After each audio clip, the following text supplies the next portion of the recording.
Pada kesempatan kali ini kita akan berbicara mengenai tentang pirolisis. Ini merupakan bagian dari pengolahan limbah dengan proses termal, tapi yang membedakan adalah pirolisis tidak memerlukan oksigen. Jadi kalau kita definisikan bahwa pirolisis ini merupakan proses degradasi termal material dalam kondisi tanpa oksigen. Nah, kondisi tanpa oksigen adalah proses alami pada limbah di dalam tanah. Karena kalau kita bayangkan ketika limbah ataupun limbah padat terutama ketika dia berada di dalam tanah dalam jangka waktu yang lama, maka oksigennya kurang. Lalu di bawah tekanan dengan kondisi yang panas secara alami berada di dalam tanah, maka dia akan berproses. Prosesnya itu kalau saya baca bahwa proses pirolisis ini ya dengan pemanasan tanpa menggunakan adanya oksigen itu akan menyebabkan terjadinya devolatilisasi pada material hidrokarbon dalam bentuk pemutusan rantai hidrokarbon panjang, sehingga secara makroskopis akan menyebabkan perubahan sifat pada material dan dari yang bentuknya padat menjadi cairan dan gas, serta sedikit residu padatan yang berasal dari komponen inert di dalam material. Maka berbeda dengan proses insinterasi kemarin, di mana produk akhirnya adalah abu, ya, fly ash, bottom ash, dan juga uap panas, beserta dengan asap, ya karena dalam prosesnya.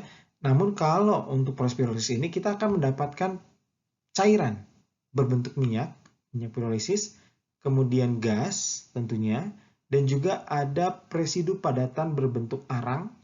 Jadi bentuknya tidak berbentuk abu tapi berbentuk arang yang bisa digunakan kembali sebagai bahan bakar.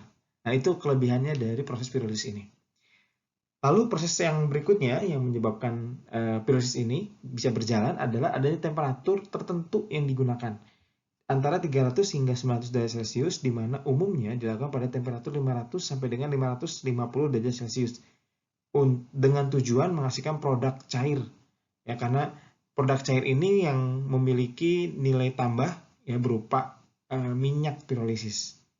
Jenis produknya sendiri dihasilkan tergantung pada suhu yang digunakan ketika proses pirolisis ini terjadi. Apabila kita bergerak mundur tentang proses konversi dari limbah padat dengan termokimia proses maupun dengan biochemical, yang saat ini kita fokuskan pada termokimia. Kemarin kita bicara direct combustion yang hasilnya adalah panas dari proses tersebut yang digunakan untuk memanaskan air pada boiler sehingga dihasilkan uap panas. Sementara pada proses pirolisis ini yang dihasilkan adalah gas, minyak, dan juga arang. Arang dan juga minyak ini bisa digunakan sebagai bahan bakar.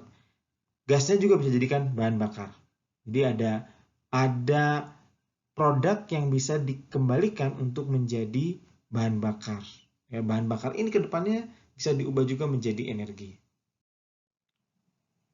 Pada gambar berikut, saya tunjukkan kembali tentang dalam proses termokimia tersebut ada pembakaran, ini yang butuh udara cukup atau combustion, lalu kemudian gasifikasi dan juga pirolisis. Gasifikasi kita akan bahas secara khusus nanti. Sekarang untuk pirolisis, kita lihat hasil dari proses pirolisis adalah abu, kokas itu arang, kemudian minyak dan juga gas buang. Ini adalah contoh dari minyak pirolisis. Kalau kita lihat dalam slide yang sebelumnya, saya pernah nyatakan bahwa produk dari pirolisis ini tergantung dari temperatur atau suhu pada prosesnya. Untuk abu, kokas, dan minyak ini tergantung pada prosesnya. Untuk padatan berupa kokas ataupun arang bisa dihasilkan apabila kita menggunakan panas yang cukup rendah, 200 sampai dengan 300 derajat Celcius. Sementara produk cairan yang menjadi nilai tambah karena menghasilkan minyak yang bisa digunakan sebagai bahan bakar itu bisa didapat pada suhu 500, kira-kira pada suhu 500 sampai 550. Dalam beberapa referensi menyatakan 400 sampai dengan 600 derajat Celcius. Sedangkan pada temperatur yang sangat tinggi, yang di atas dari temperatur tersebut sampai dengan 900 derajat Celcius, maka produknya berupa gas. yang paling dominan dari proses tersebut. Jadi, apabila kita ingin melakukan pengolahan sampah kota untuk menjadi bahan bakar, maka sebaiknya kita upayakan agar prosesnya terjaga pada suhu yang akan menghasilkan produk yang bisa digunakan sebagai bahan bakar. Berikutnya saya akan tampilkan tentang beberapa tipe reaktor pirolisis yang banyak digunakan pada aplikasi dalam pengolahan sampah kota.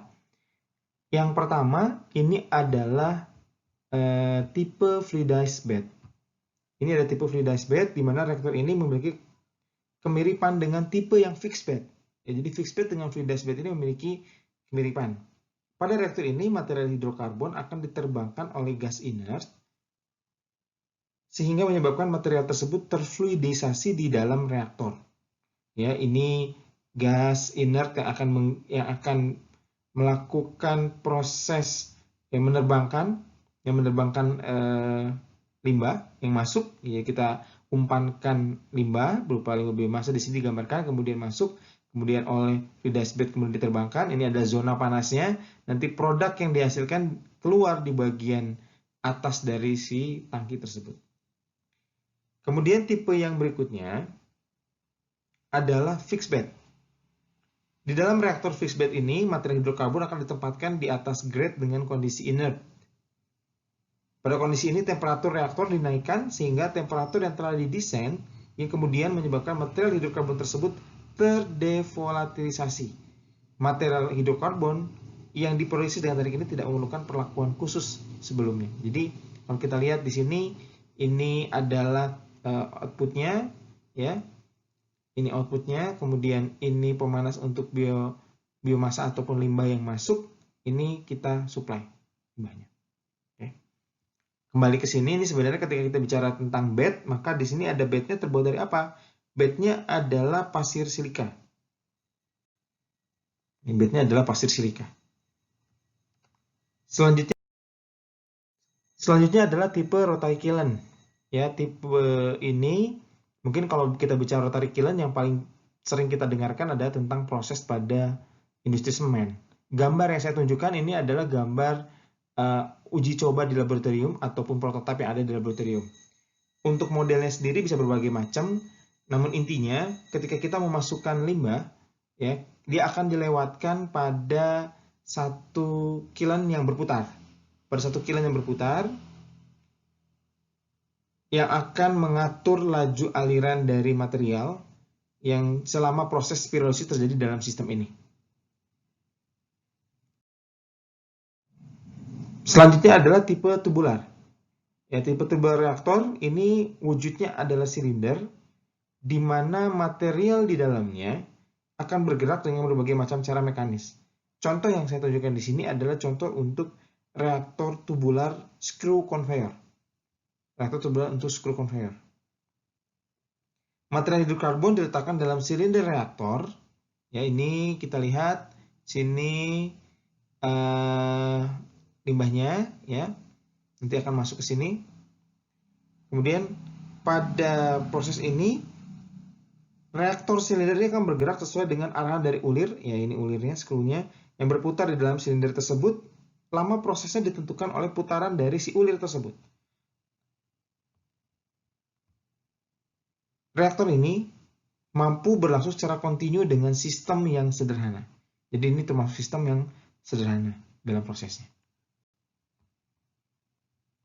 Bandingkan di antara keempat jenis reaktor tersebut, maka berdasarkan materi ini, maka kita lihat bahwa dari 4 tipe yang fixed bed, fluidized bed, rotary kiln, tubular reaktor, dengan operasinya masing-masing, ya, ada yang bed seperti fixed bed, ya, fluidized bed ini masih skala lab. Kemudian operasinya rotary kiln ini yang paling umum karena banyak digunakan, ya. Rotary kiln ini sendiri banyak digunakan dalam proses insinerator pun ada yang rotary kiln, ada yang digunakan untuk sampah kota, ya, ada juga yang digunakan untuk industri semen. Banyak yang perlu dipertimbangkan dari persiapan material, ada yang tidak memerlukan persiapan, ada yang perlu dengan rigid, ada yang tidak perlu, membutuhkan kapasitas yang kecil, besar. Ya, rotary kiln sendiri besar. ada perawatannya juga menjadi pertimbangan dan juga fleksibilitasnya, maka dari faktor rekomendasi untuk fixed bed itu tidak ada rekomendasi untuk skala industri. Fluidized bed ini perlu pemasukan panas, kemudian rotarycline ini dianjurkan namun harus desain dengan baik efisiensi. Tubular reaktor sangat direkomendasikan terutama untuk tubular reaktor dengan multisectional. Tapi ada kelemahan dan juga ada kelebihannya. Maka tergantung dari satu lokasi dengan lokasi yang lain dan juga keberadaan dana untuk operasionalnya. Karena balik lagi bahwa penggunaan reaktor-reaktor sebagai waste to energy ya, untuk menghasilkan produk energi ini perlu ada perhitungan yang matang sehingga hasilnya akan sesuai dengan apa yang diharapkan. Jadi kita sudah bicara pada pekan sebelumnya tentang mitos-mitos dari waste to energy, maka kita juga perlu tahu bahwa unit ini tidak murah dan operasionalnya pun perlu kontinuitas. Ya, sampah yang masuk pun harus sesuai dengan karakteristik yang diterima oleh alat-alat ini. Sehingga jangan sampai nanti malah menjadi masalah ketika operasionalnya tidak berjalan dengan baik. Selanjutnya saya akan tampilkan tentang aplikasi pirolisis. Yang kita lihat di gambar ini adalah salah satu unit pengolahan sampah sebagai pembangkit listrik di Burgau, Jerman yang telah beroperasi sejak 1984 dan masih beroperasi hingga sekarang. Feedstocknya yang dipakai adalah sampah kota dan lumpur gorong-gorong. Jadi untuk bahan bakunya lah bisa dibilang feedstock ini adalah sampah kota dan juga lumpur gorong-gorong dengan menggunakan pirolisis. Prosesnya adalah pirolisis. Tahapan proses di dalam sini adalah yang pertama pencacahan. Sampah dicacah menggunakan 2 buah rotor pemotong hingga berukuran kurang lebih 30 cm, dicampur antara limbah sampah kota dan sewage sludge agar menjadi campuran yang homogen karena memang dalam rencananya seperti itu.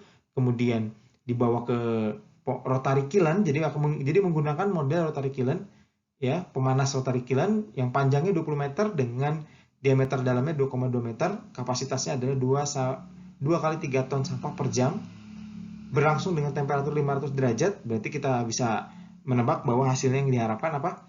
Berupa cairan, ya, minyak, dengan sumber panas eksternal, dan produk padatan dipisahkan dengan sebuah wet discharger, produk gas diekstrak, dan logam-logam dipisahkan dengan menggunakan manet. Produk berupa gas dipakai untuk memanaskan boiler. Nah, kelebihannya itu, kemudian boiler tersebut tentunya memanaskan uap air, dipanaskan, kemudian memproduksi daya listrik sebesar 2,2 MW. Sisa gas buangnya dibuang, dan ini ada alat pengendali pencemaran udara kalau kita lihat ya. Kemudian dibuang. Hasil dari prosesnya tidak dibuang sia-sia, ya. Prosesnya panasnya masih bisa dipakai, kemudian dihasilkan juga minyak bertemperatur ini, dan tidak lupa untuk gas buangnya panasnya terlebih dahulu digunakan untuk memutar turbin dan menghasilkan listrik. Bagaimana dengan di Indonesia? Untuk aplikasi pirolisis di Indonesia masih belum banyak digunakan dalam tahap pengolahan sampah kota. Seperti kita yang tahu bahwa untuk sampah kota saat ini masih banyak fokus pada landfill. Namun, sudah banyak upaya-upaya dari para peneliti di Indonesia untuk melihat potensi dari pirolisis. Salah satunya adalah bagaimana mengubah sampah plastik menjadi minyak. Seperti kita ketahui bahwa plastik sendiri bahan baku dasarnya adalah minyak bumi. Dan dengan proses pirolisis berusaha untuk mengubah sampah plastik menjadi minyak. Dan itu sudah banyak penelitian yang dilakukan. Demikian akhir dari materi pirolisis kita. Kita akan lanjutkan dengan materi yang berikutnya. Terima kasih.